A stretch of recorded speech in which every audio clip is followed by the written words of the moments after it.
Just to formally welcome you, or to welcome everybody into this session at the iMoot. Thank you for joining us. In this session, we have Eric Hagley. I'm not sure if I said your last name right there, Eric. Eric's from Australia originally, but now lives in Japan, presenting virtual exchange and telecollaboration in language courses using Moodle. Looking forward to it. So, Eric, thank you for your time, and I'll hand it over to you. Thanks very much, Shane, and thank you to everyone who's been helping out with the iMoot. It's been a wonderful occasion, my first one. I certainly hope it's not my last. I'm really enjoying it. Okay. Well, welcome to you all. Thank you very much for joining me this evening, this morning from USA. Probably midday-ish, is it, in France? And yeah, that's the title of the presentation: Virtual Exchange and Telecollaboration in Language Courses Using Moodle. Virtual Exchange, Telecollaboration, very similar terms, and we'll come back and talk a little bit about the terminology a little bit later on in the presentation. But firstly, I'd like to give you a little bit of background about what's been happening with myself and why I'm doing virtual exchange and why I'm using Moodle. Okay, so I started using Moodle when it was at about 1.2, I do believe, maybe even 1.1. I think it was 1993, 1994, and I'd just got my first computer that was connected to the internet, that is. I had my first computer in the 80s, but I just saw the internet and thought, wow, this is really going to change the way language teaching is being taught. And I thought, I really want to start connecting my students here in Japan with students around the world. It wasn't really possible until the very early 2000s, just because not that many people really had a good connection. However, 2003, 2004, I said to myself, look, I think it's going to start to kick off. I sent out emails to a number of teacher email lists,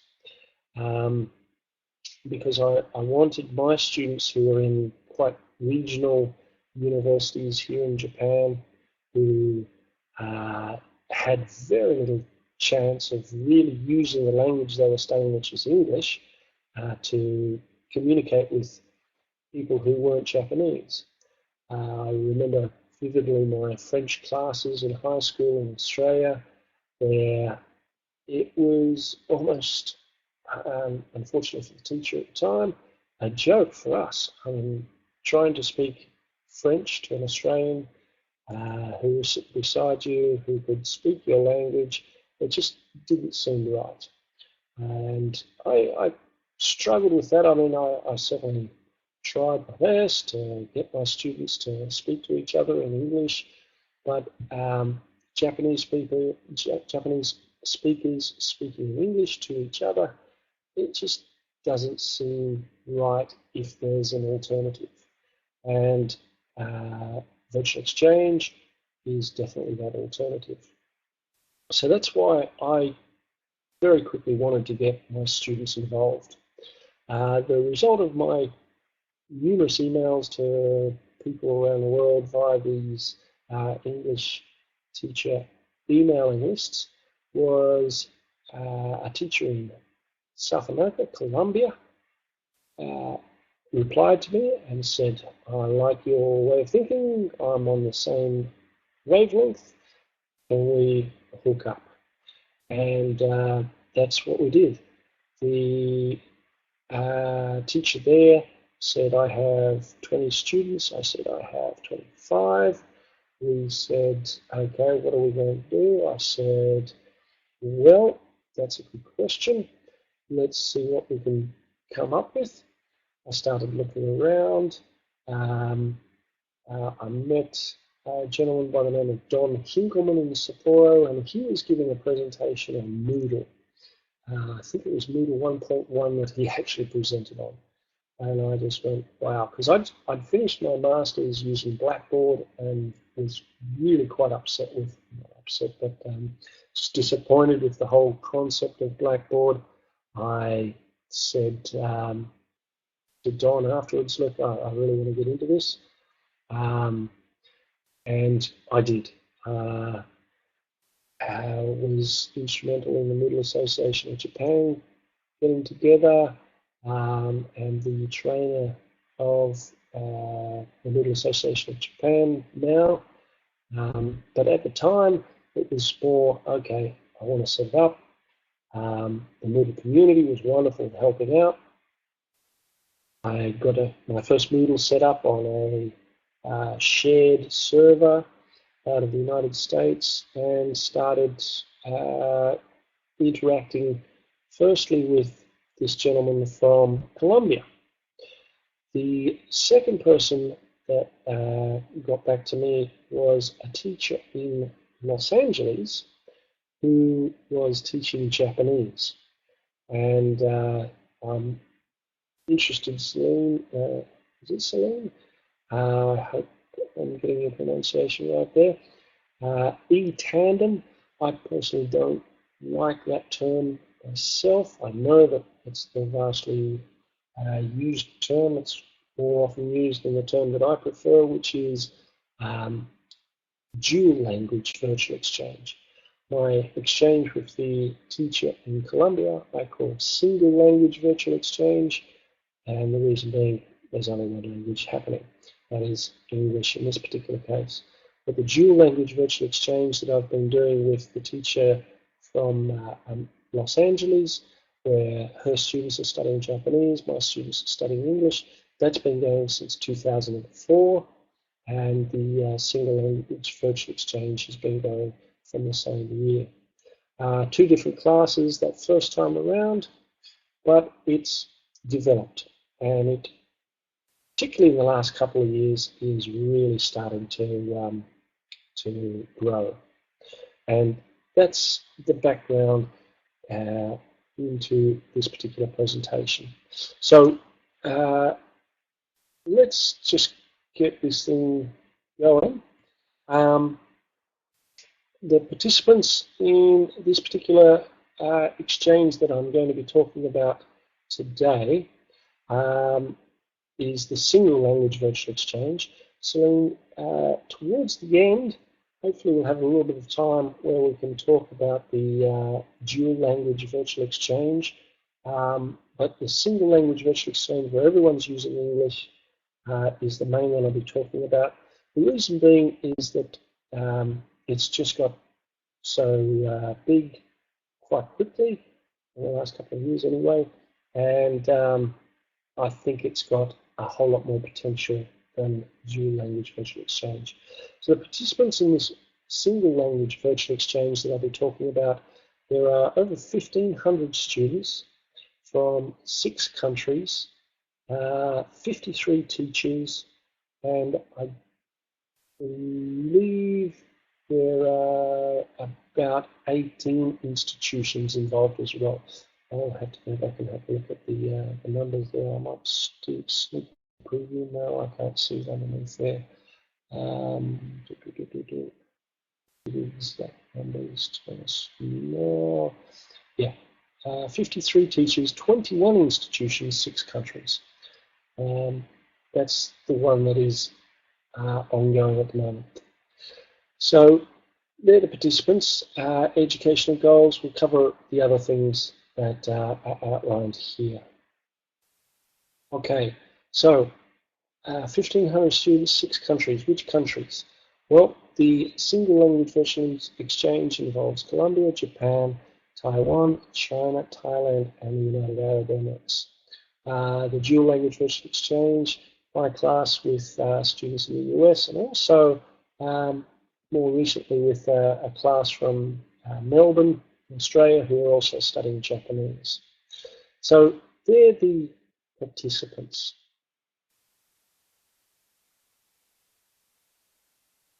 Why are we doing it? Well, the the governments around the world are certainly interested in trying to increase the internationalization, I suppose, is a word that is sometimes used.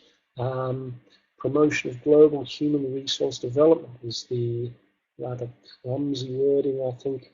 I think it's clumsy wording anyway, that the Japanese government uses. They want the students who are going through particularly tertiary education to have a very global outlook. Whereas the vast majority of Japanese are still inward-looking. It's been a real disappointment for the Japanese government that the number of Japanese students studying abroad is in decline, but they are trying to encourage their students to say, well, look, we're living in this global society, how can we participate in it fully? And these virtual exchanges give them a chance to do that without actually leaving the country. I think, ideally, those people that have the fortunate opportunity to travel, it is a wonderful opportunity. I've been very fortunate in being able to do so. But those that can't, for any number of reasons, the vast majority of those reasons probably revolve around not being able to financially. Well, again, virtual exchange is one way that we could perhaps overcome that problem of not being able to get access to the international community. So, again, the various governments around the world want their citizens to be able to be competitive in this global community. They don't want it to be in such a way that there's conflict between nations. They want to enhance the ties between nations. They do want, this is from the Colombian institution, which is called SENA. They want to improve the social, economic, and technological development of their population there. Anyone studying in America, anyone teaching in America, particularly languages, will have heard of the 5 C's from the World Wilderness Standards. So the goals, I think, are becoming more and more almost tied to each other, perhaps not the word, but very closely related. So how are we going to reach these goals?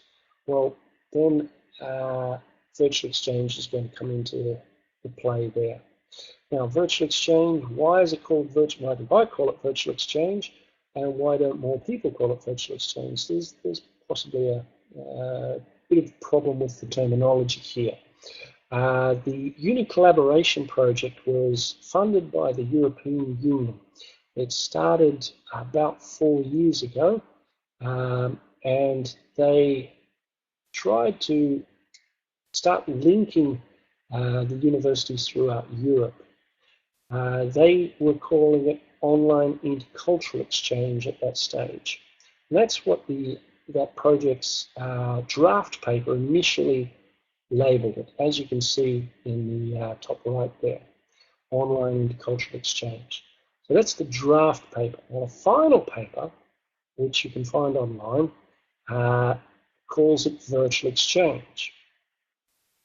Now, the European Union is also calling it virtual exchange, and yet a month ago when I was in Dublin for the second Uni Collaboration conference, I would say that 80% of the presentations there had telecollaboration being used in the title.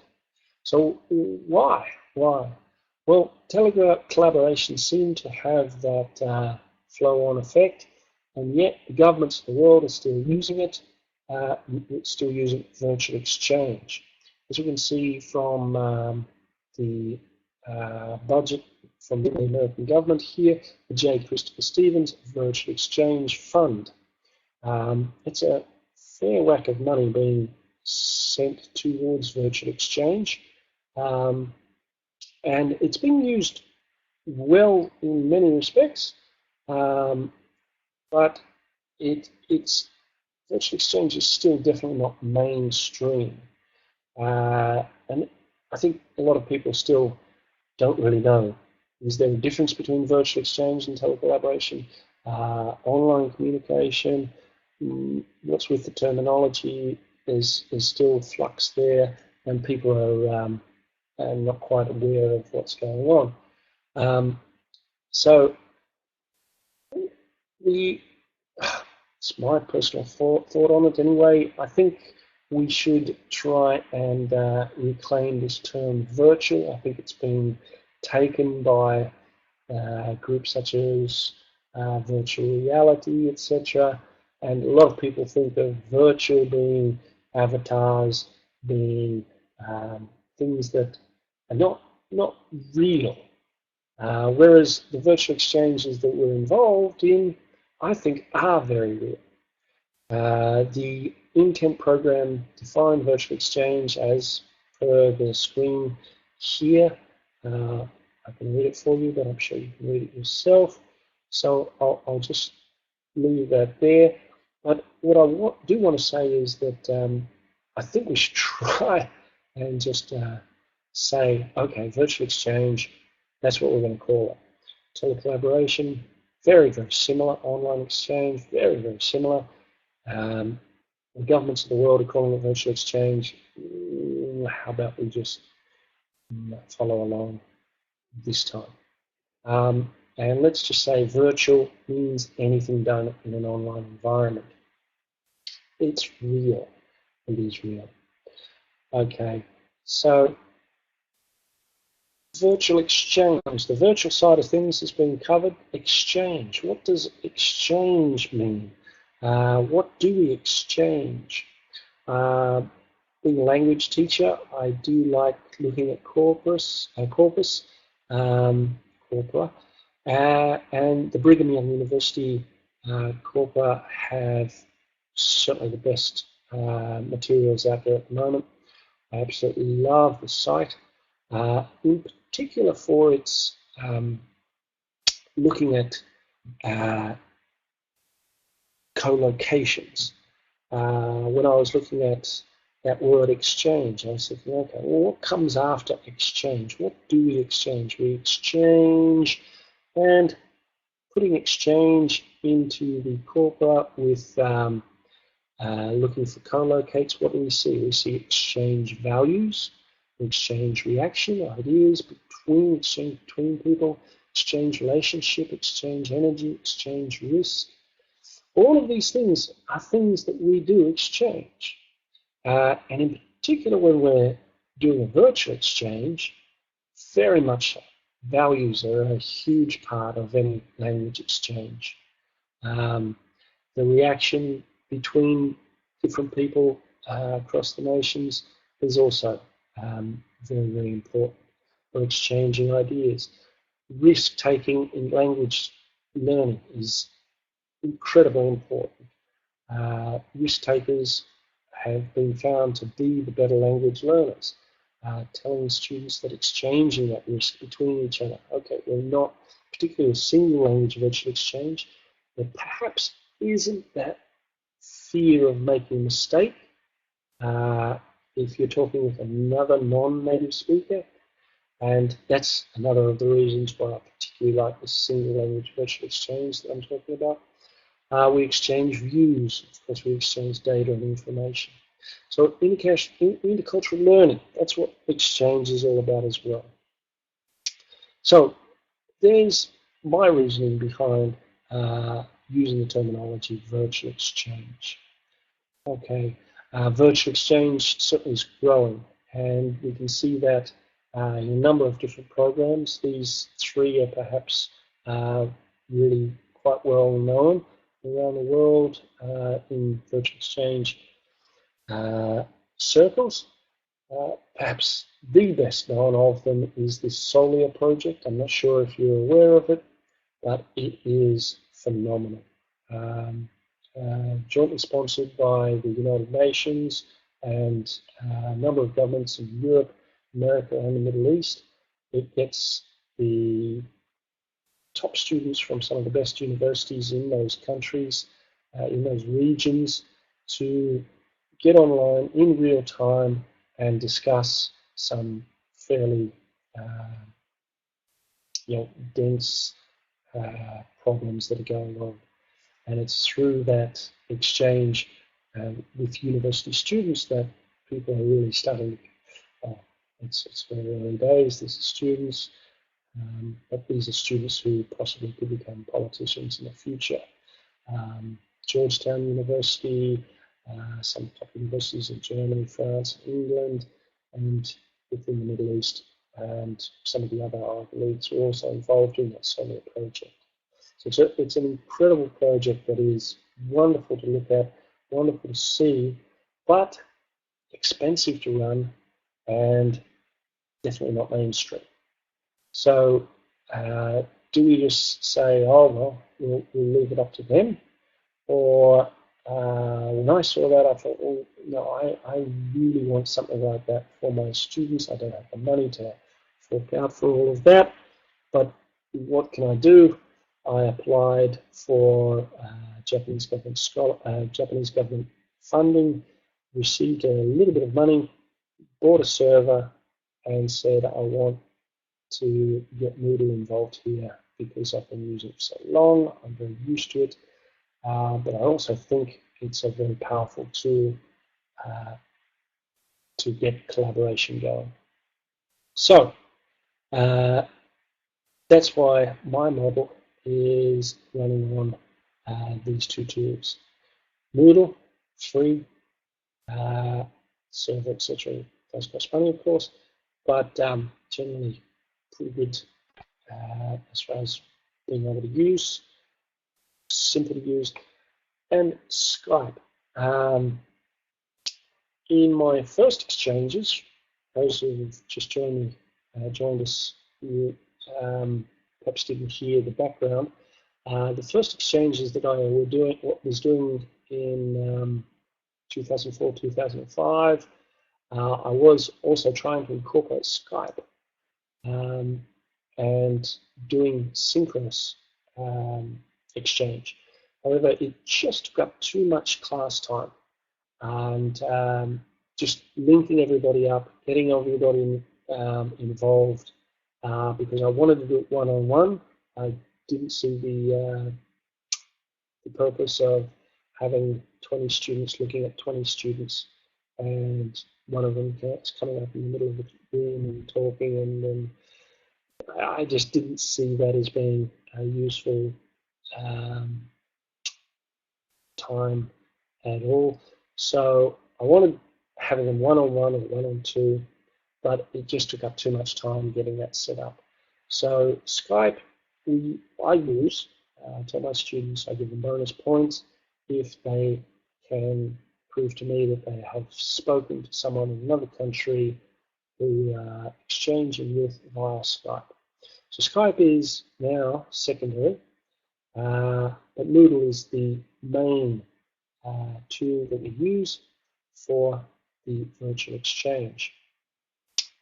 Now, it's asynchronous, 6 different countries involved, across different time zones. Pretty much impossible to try and work out a synchronous setup there. So it's all asynchronous. I might just stop there, just double checking here. I haven't seen the chat move at all. Is everyone still hearing me and seeing everything all right? Yep. Okay, great. Okay. Starting to think, oh, I'm talking too much. I am talking too much, but a lot to cover, and hopefully we'll have time for question and answer a little bit later. But I also do want to show you a little bit of the course. So these are the modalities. This is the modality that we're using. What are we using it for? Let's have a look. Okay, now what I'm going to do is share my screen, and if I'm going too fast, please let me know. The screen sharing is it's a little bit slower apparently. Okay. Now, I'm hoping that you can see my screen now. If you could let me know if that is the case, I would appreciate it. Okay. I'm also going to turn off my video because that takes up a little bit of bandwidth. Now, I'm going to move this screen over here and leave the chat there so that I can hopefully see a little bit of it. And I'm going to show you this screen here. So, what happens in this exchange? Well, basically, any teacher that wants to get involved firstly contacts me. I try and run a quick check. I ideally ask the teacher to send me an email from their school email address. I also ask them to send me details of the school. If there's any kind of doubt as to the veracity of that school, I will try and call them just to double check that it is a proper school. Facebook is there. There are an enormous number of social network services out there that individuals can go to.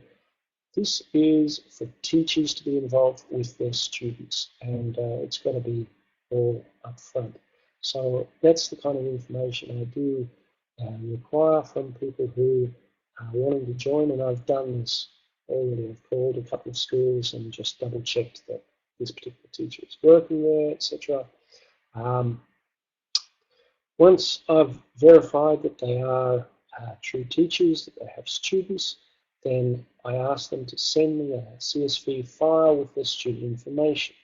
I upload that into the Moodle course, and then I link them up with another teacher, whether that teacher be in Japan or Colombia or China or Thailand or the United Arab Emirates. Some of the courses that, as I'll show you shortly, that we have here have 4 different countries involved. Some have 3, some have 2. So the teacher sends me that CSV file, then I send them back the information with their students, usernames, passwords. The students are able to then log in to this site. Now, at the moment, I got a little bit of money from the Japanese education department. As you can see, it's a very plain site. I'm trying to keep it simple. I would like to be able to make it look a little bit better, but I'm busy with lots of other things, particularly just running this program. I will ensure that this is free of charge for as long as I'm involved with it anyway. But obviously, it takes a little bit more time to make it look pretty, etc. Still, I don't think that's really a major cause of concern at the present moment. It would be nice to make it a little bit nicer. But when my students come in, they initially go to the course the course that I call the English language course. After participating in the English language course, at the end of the class, then we move to the communication course.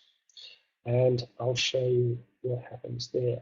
Now, I can see that Don has joined us, which is wonderful to see, because Don Hinkleman there, he is also involved in this program. Might be interesting for him to see how I approach teaching my students and getting them ready to participate in the exchange. I've heard a little bit about what he does. I'm interested to hear what he does as well. So my students come in. I have 3 classes this particular semester, communication classes that is, E, K, and L. The students log in, and the students log in, and they see this particular Moodle course. Okay, So this particular Moodle course has each week a theme. So the first theme in the communication course, where we're looking at exchanging information with students in other countries, is just basically a self-introduction. So my students, they're first class, they'll come in, we'll talk about the syllabus, the curriculum, etc. But then we'll pretty quickly get into, okay, you're going to have to introduce yourself to students in other countries quite shortly. So what kind of scaffolding can I give as a teacher to help them do that? So they'll click on this section here.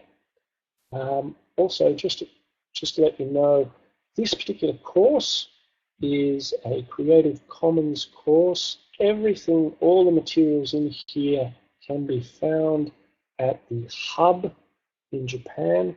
Don, if you would be so kind as to put the link to the hub in the chat there.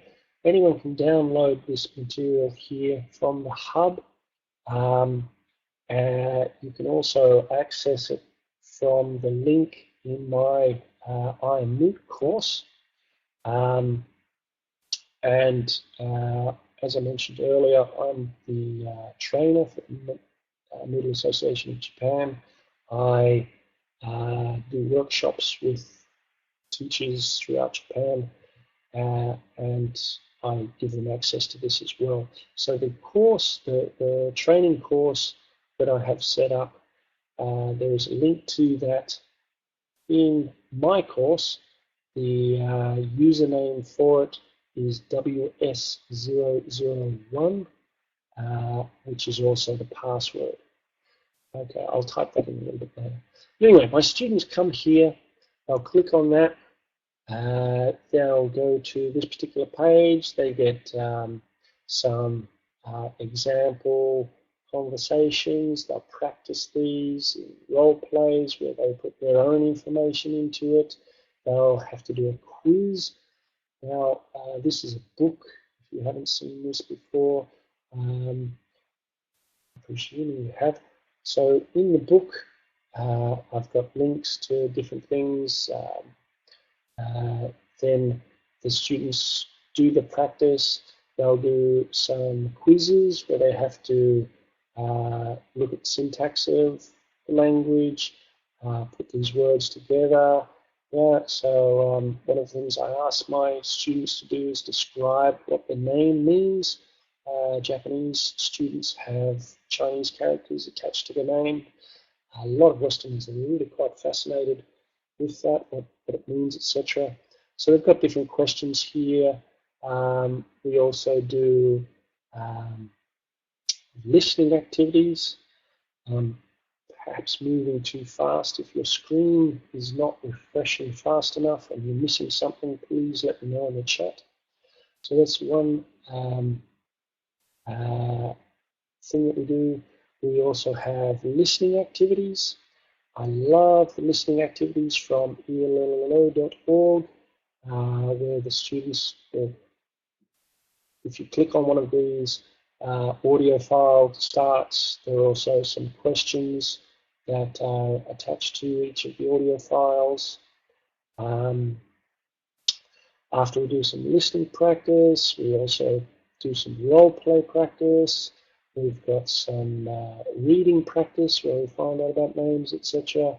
So we've really set them up to be able to explain themselves, do a quick introduction, and towards the end of the class I say, okay, well now let's go to the communication class and use what you've learned in class to communicate with students in the other countries. So the students will click here and they'll be taken to the communication course. So this is the communication course. Again, so I think you'll see that it's quite simple. Basically, it's just 5 forums. Now, again, they don't perhaps look like forums, you know. Basically, these are just pictures that are linked to a forum. So if you click this picture here, you will be taken to the introductions forum. Now, we give quite specific information on what students are meant to do in the forum.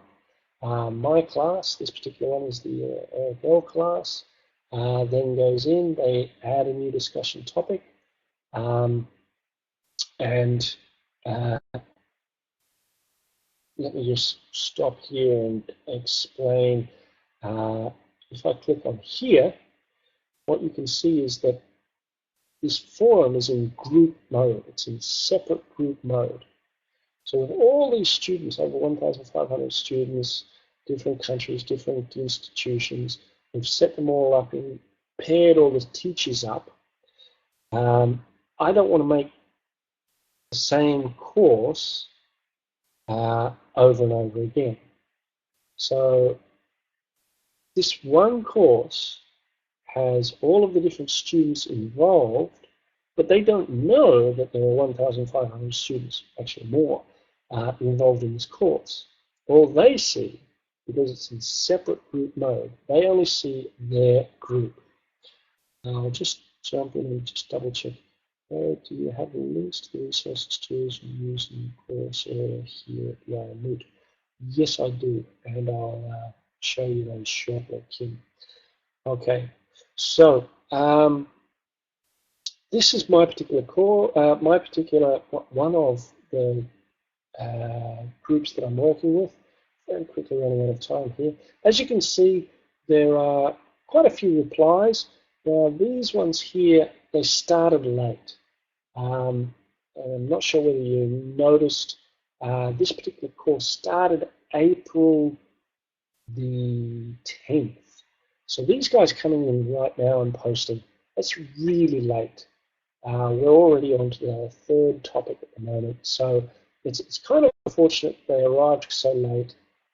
These guys are trying to get the grades from their teacher in the UAE, but it's unfortunate they're not getting any replies. But as you see further down, there are quite a few replies, some that are missing out, but it's a pretty active class, this one. Okay, so what do the actual things look like? Well, this is one. It starts off with a student in Thailand, another student in Thailand, because we're working with the Open University of Thailand. They're based all around Thailand. They are interacting with each other, but then the Japanese students come in, the Thais reply to them, then the Colombian students come in, they're being replied to, and it's a variety of different information being exchanged as we go along. Now that was possibly going too fast. You didn't really see everything that was happening there, but we really don't have time. So I'm sorry.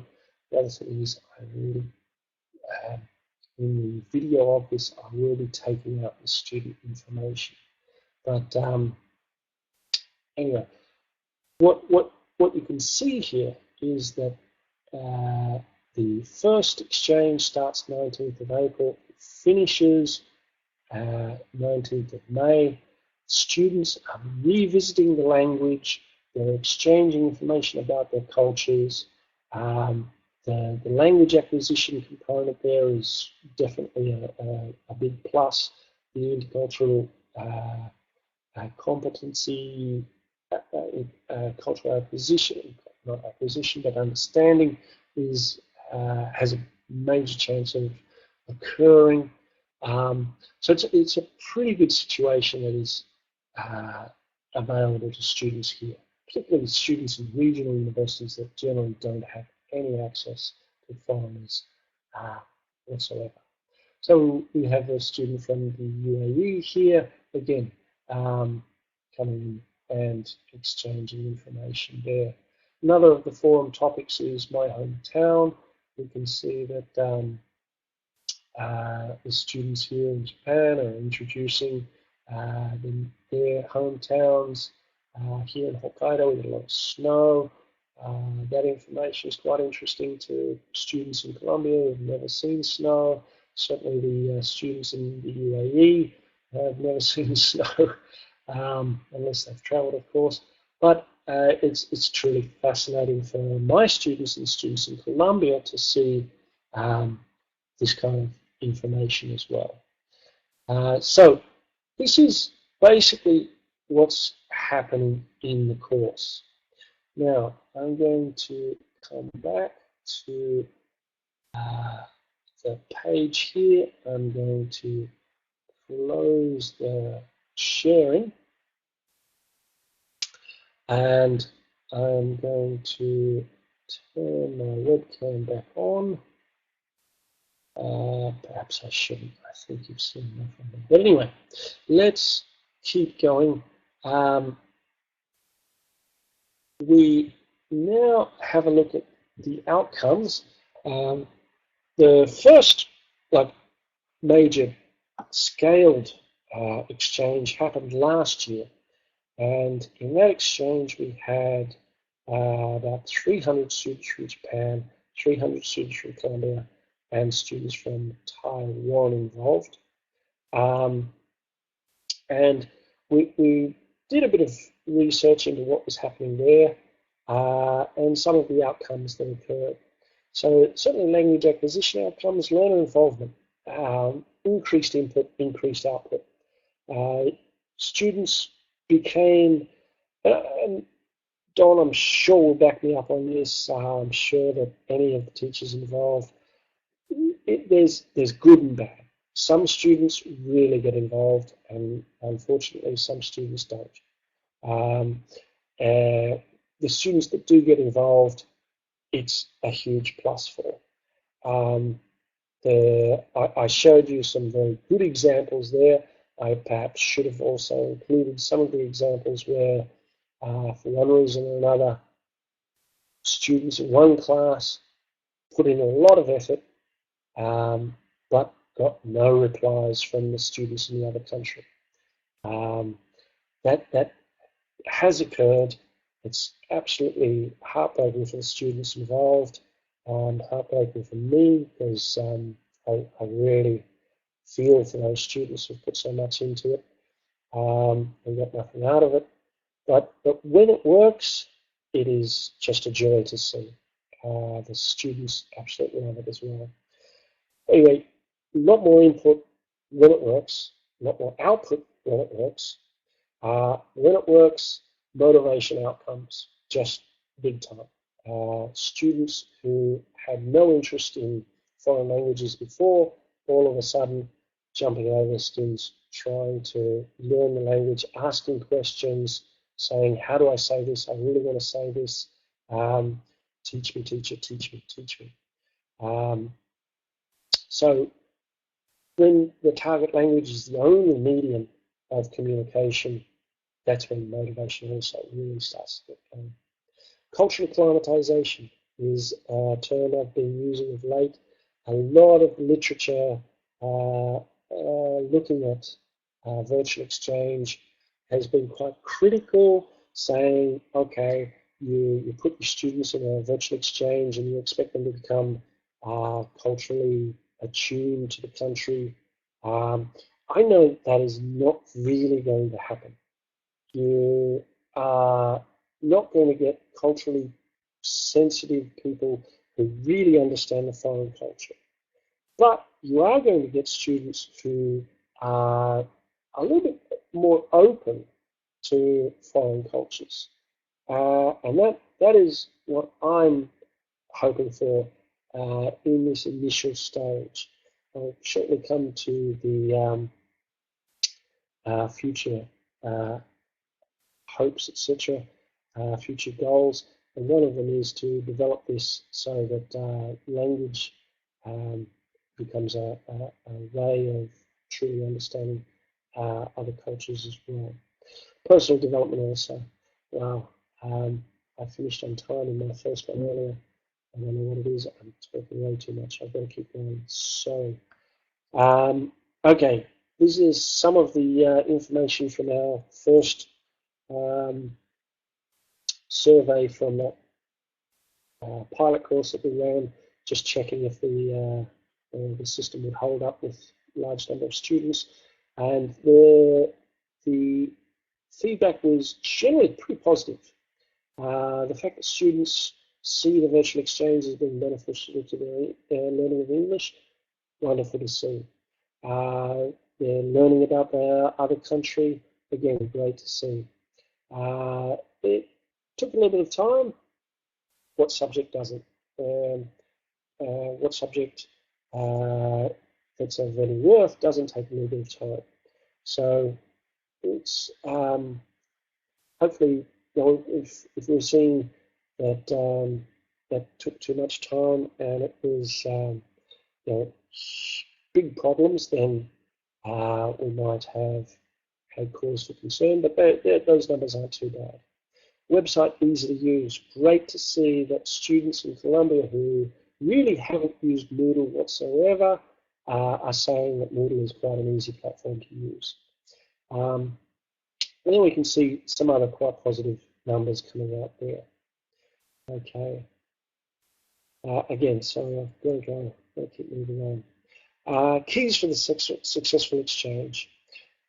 Communication between instructors. The courses that do very well, generally you'll see there's a lot of exchange between the instructors.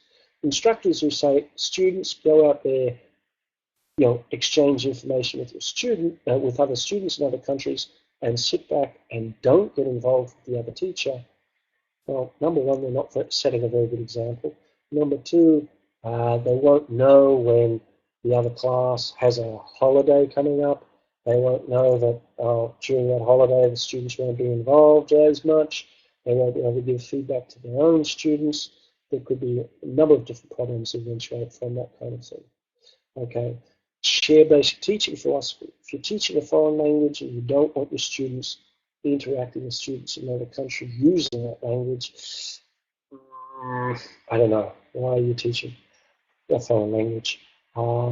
Me personally, I think this is a very important part of any teaching philosophy as a foreign language teacher. But some teachers look at it as an academic exercise, and obviously if that's the case, they're not going to go very well in the social exchange. You do have to monitor students' activities. John tells a very funny story of how Jesus was causing problems for some of his students. Jesus is quite a common name in Colombia, but Jesus causing problems with his students, particularly female students, was a bit of a problem. Anyways, it was great that Don was keeping in contact with his students and was able to get in contact with Jesus. But I've also had a couple of situations, but being on top of it is very important.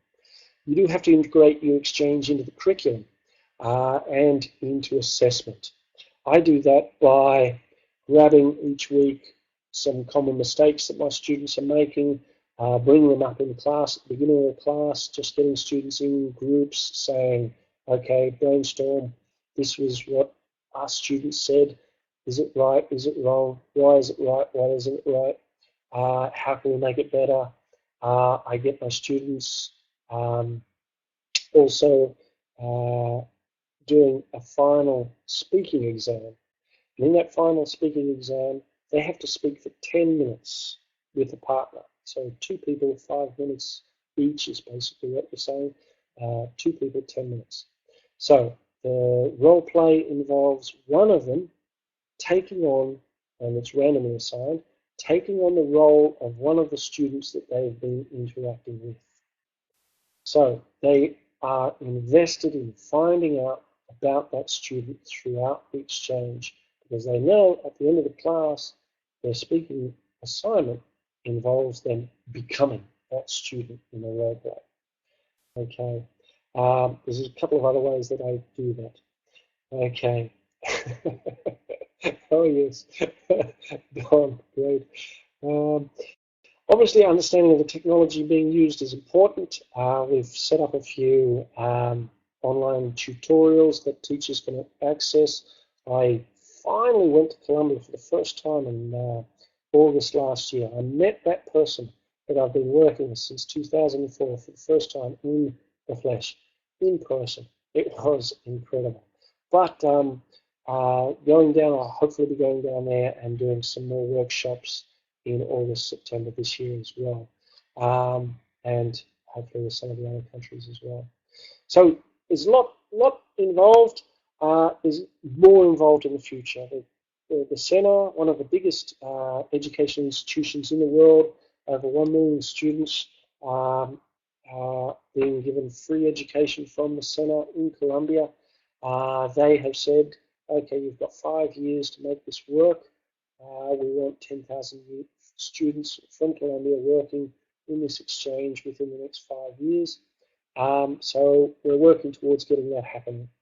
We want, at the moment we're just doing very basic levels of language, but we want to increase that so that we've got 3 levels of language. At the moment the courses only run for 8 weeks.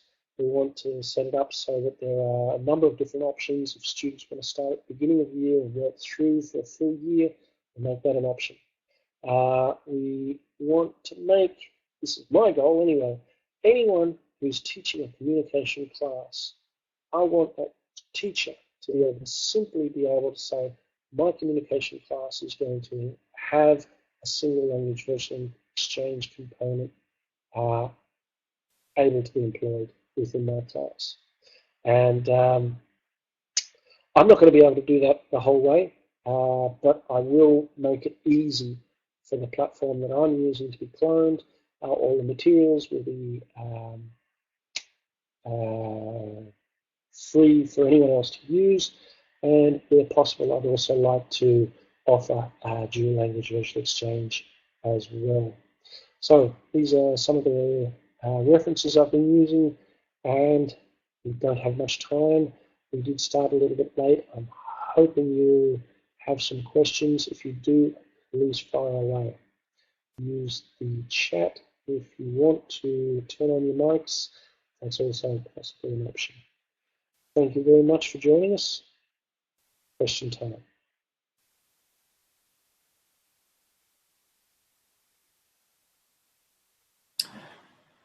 Hey Eric, Shane here. Just want to quickly jump in and say thank you for your time for presenting today. Enjoyed that, and yeah, look, thank you for sharing all that. And I'm sure there will be some questions. I don't want to cut it off. I just need to race into the next session. So if there's any questions, people please feel free to ask them in the chat. Okay, thanks Shane. Thank you for your time too.